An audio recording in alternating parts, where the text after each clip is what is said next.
Thank you. But I heard you asking them, where you come from, Tanya? Yes, thank you. You're amazing. Where you come from? Zimbabwe. Ah, okay. Yes. There's not a lot of Zimbabweans here, right? In London, no. What country are you from? Portugal. Okay, yeah. Not many. We're mainly in the Midlands.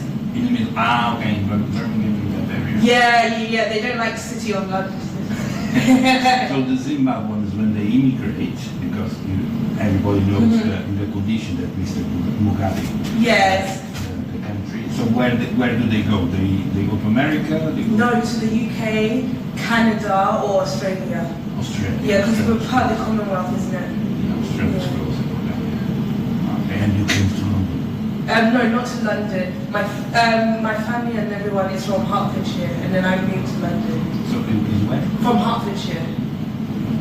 Hertfordshire, like, do you know Hatfield, Welling Garden City? Do you know like outside of North London? No, not exactly. I'm not very acquainted about London. So I know better south and southwest London, a little bit of the southeast, southeast. No. But in north, not really. It's not around that area, yeah. So It's more outside of the North area. Ah, okay. Yeah. Surprised. Because my probation officer is still a probation officer, also from Zimbabwe. Okay. Michael Mary, I don't know if the name Okay. sounds familiar. But we are a lot in like the health and social care side of things. So your officer being from Zimbabwe makes sense. I never met a lot. I met a few, just to be honest, met in Zimbabwe when I was living in Carshalton. You know what's Carshalton? No. Charlton. Carshalton. Carshalton is near Sutton. Okay. So it's between Croydon and Sutton. Yes. There was a lady who knocked to our door and I wanted to speak to the landlord. And I gave the number. And the landlord said, you should give her the telephone number. That lady's messy. She was from Zimbabwe. She was very beautiful physically, but he said that she was Not okay. not my problem. Then later, or actually before that, a few years before, I lived in Sutton, near the center, in a flat, in a shared accommodation, and the couple was from Zimbabwe. Okay. Kingston and the lady. They were nice, but they had a lot of Issues. Yeah, because Mr. Kingston was A cheater. cheating on her. Typical story, but they never leave the cheating man. I don't know then, because the environment was a little bit heavy. And then there was another problem, because I was using the internet from the school next door. And then was the summer. The summer was closed for holidays, and the internet broke down. Nobody was there to repair it, and I was without internet suddenly. We didn't have Wi-Fi at home. So I moved to another place, mostly because of the lack of internet. But they thought that I was moving out because of the fights. Okay. There was no violence. There was some struggle, arguing, but no violence. I noticed that she was because my room was the first. Imagine, this is the way out, and my room was there, and the room was out there, what it's called.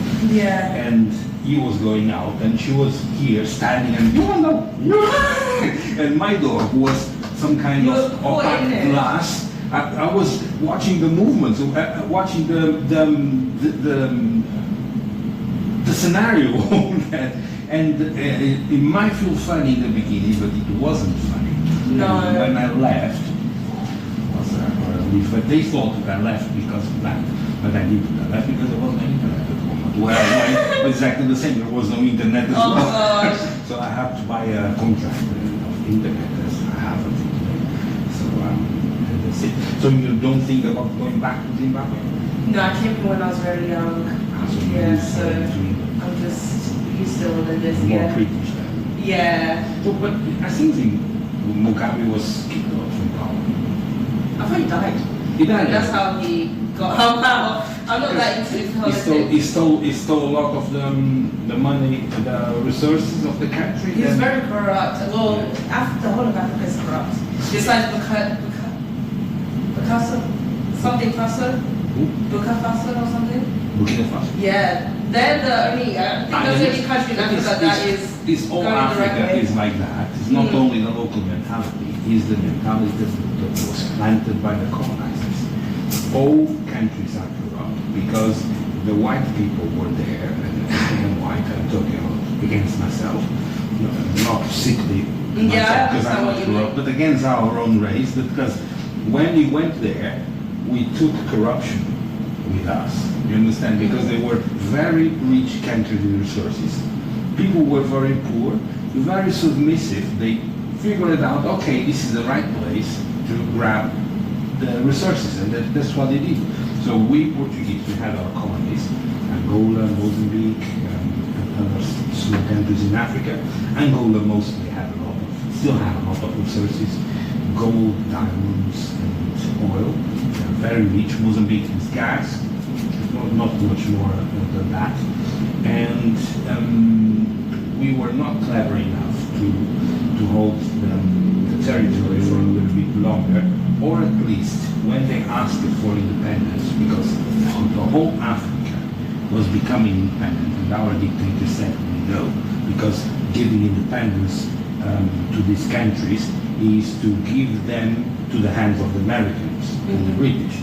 So he was stubborn, but he could do a little bit different. He could say, okay, let's avoid a colonial war against them, because we had more than 10 years before I was born, a war against the colonies because of the independence.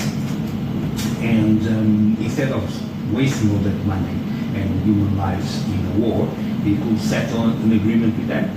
Yeah. So we move out, but our companies and our businessmen remains, because we have a lot of people who are here for plenty of generations, more than 300 years. They own farms, factories, etc. They couldn't do that agreement. No, we were not clever enough to do that. So what happened? When it was time to move out, the people had farms, factories, and a lot of money there.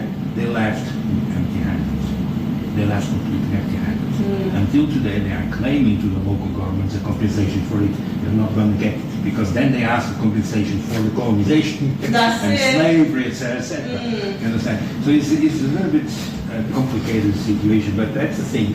I don't blame only Africa for being corrupt because of the local politicians, because the white ones were there. They planted the corruption there, so the people learned with someone else. Yeah, but if the white race was so bad, why are they continuing it? If it was so bad, what the white people do, why are they continuing it? It's more, it's like, oh, you're not allowed to do it, but I am. It's okay. That's hypocrisy as well. But that's the thing. Our dictator was not corrupt. When he died, he had the equivalent of £2,000 in his account. Okay. A little house in the countryside from where he was born, and the car, nothing else. But he allowed corruption, because I remember a guy that complained about a lot of money being government money being stolen in the building of a refinery we had in the coast in the south, and he reported directly face to face to the dictator. The dictator said, very upset with him, said, "Do you think who does these kind of projects is poor children?"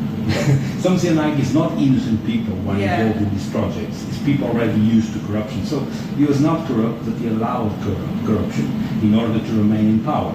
And that's exactly what happened in Africa. And in Africa, many things happen away from the eyes of the governments. You understand? Many prime ministers, presidents, or the kings here had no idea what was going on there, because the economy was moving. And just like said a lady from Angola I met many years ago, Angola was much more and better developed rather than Portugal itself.